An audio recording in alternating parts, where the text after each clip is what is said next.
Morning, folks. Good Friday, so we're heading into an Easter weekend like we've never had. So everybody will be staying at home and spending time with your family over the Easter period. I just wanted to do a short video this morning to touch on a number of things. Things seem to have settled down, I suppose, in relation to all the government support measures. We know what they are, we know how they work. Some people have already had payouts of some description, and things are going to happen over the course of the next few weeks on other matters as well. But I wanted to highlight two particular areas. Number one, the £10,000 grants. Most people have already received their grants, or they know it's in progress because if you're paying by rates by direct debit, you should have already received the money into your bank account by this stage. If you weren't receiving it by direct debit, you should have done your claim online, and your application for the money is going to be processed. And if you haven't already got it, I would like to think it's coming.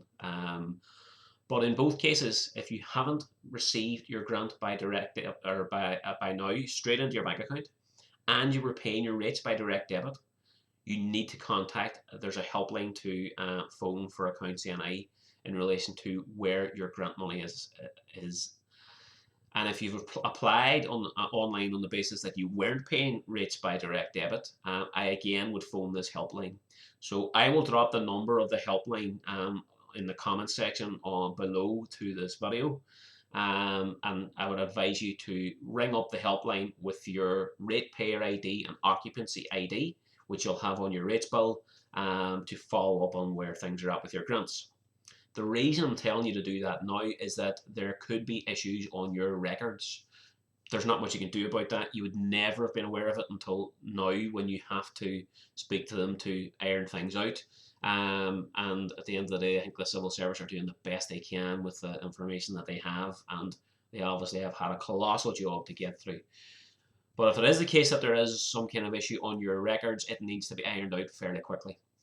So the two cases that I have at the moment, I have one client who they weren't paying by direct debit, but they made their application, and they contacted the helpline number. The helpline number actually told them that their property is noted on the record as vacant, but the client has been paying their rates on a monthly basis, but just not by direct debit, and they were availing of small business rate relief at 50%, so they were eligible for the grant. But there's a record in LPS, for some reason, one of the fields probably on their record is saying vacant property instead of small business rate relief. So they've been making their payments, but because of this particular issue, the grant automatic payout hasn't happened. So they are getting referred back to LPS, Land and Property Services, who are going to phone the client and try and iron out what the problem is, and aim to get their money to them. Second case I had is a guy who was paying rates by direct debit, still hasn't received his money.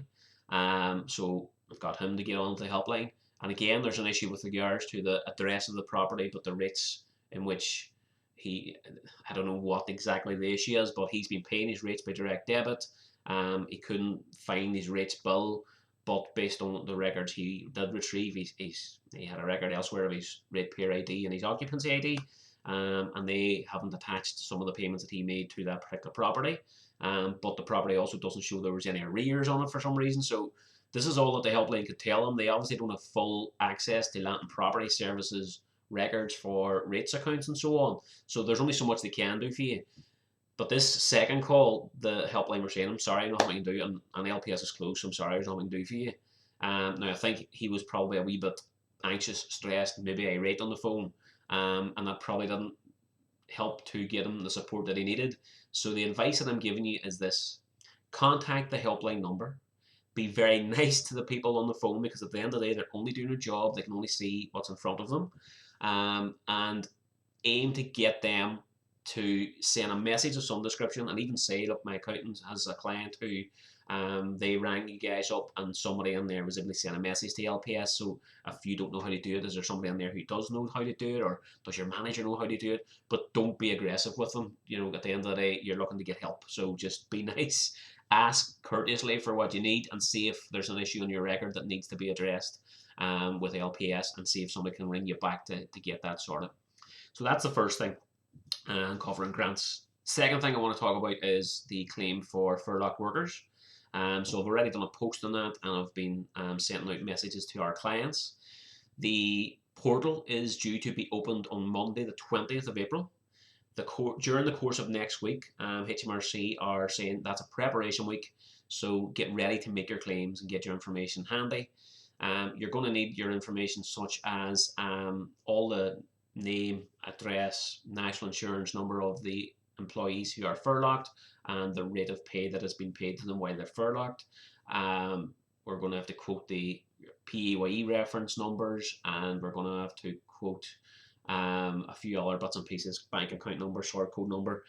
So what we're saying to our clients is, if we're running your payroll weekly or monthly, we're just going to go ahead and get those claims done, and we'll do the preparation for that next week to get ready for the first claims to go in.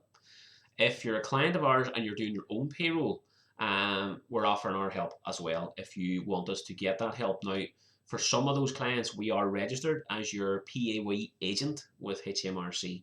And that was done on the basis that we did maybe do your payroll or help a bit more with it at a certain point in time. But now you're looking after it yourself. So we registered as your agent anyway, in case we needed to deal with HMRC directly from time to time.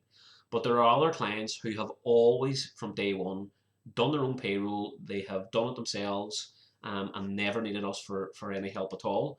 So we won't be registered with HMRC as your PAYE agent. If you want us to help with these furloughed worker claims in terms of doing them on your behalf, we need to get appointed as your agent straight away. So contact us today by email to say, I'm going to need your help, because we need to apply for an authorization code from HMRC, which will be sent out by post to you. And then you give us that code, and we log on HMRC to register as your PAYE agent. That'll allow us to do the claims on your behalf. So just let us know as soon as you can, if you want our help on that regard. But if we're doing your payroll for you, you can take it as read. We're going to sort things out for you from the 20th onwards. So that really covers the two main points I wanted to update everybody on the government schemes and where things are at with the grants and furloughed workers. One more thing I just want to say, just to small businesses in general, is please try to keep yourself active and keep your business alive as much as you can. If you've got a shop and you've had to close, then so be it. But the good businesses who I see at the moment, who are going to come out of the period that we're in a little bit stronger, are doing more social media content than they've ever done. And that's my advice to you as a small business owner, is get more content out there. Content that just makes people aware of you.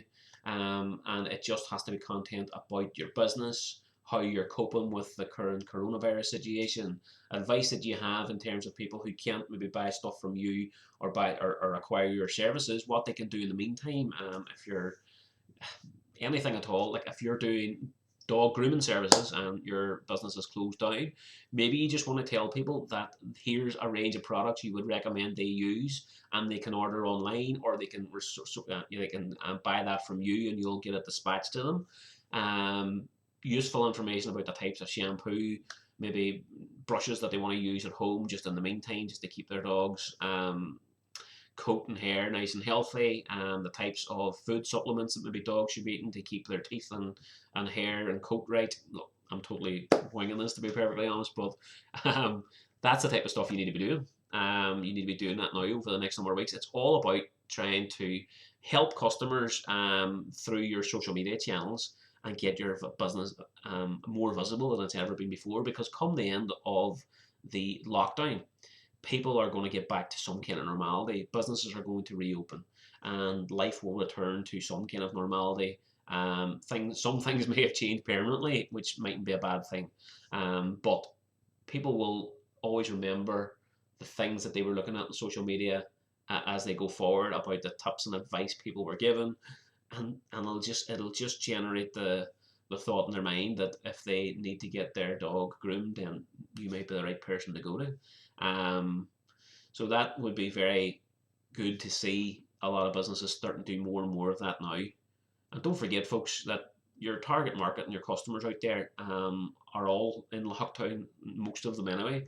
And they may be on social media a little bit more than they should be, but that means they have more time to think about these things. You know, some people are still thinking about buying their first home, you know, and they're thinking about which mortgage advisor to go to, or they're, you know, researching all their mortgage products, or they're thinking about the types of new furniture they might end up buying on finance whenever they move in. So if you make yourself visible now, it'll certainly trigger a thought in people's minds when the lockdown ends. So get on it, folks. Make yourself visible.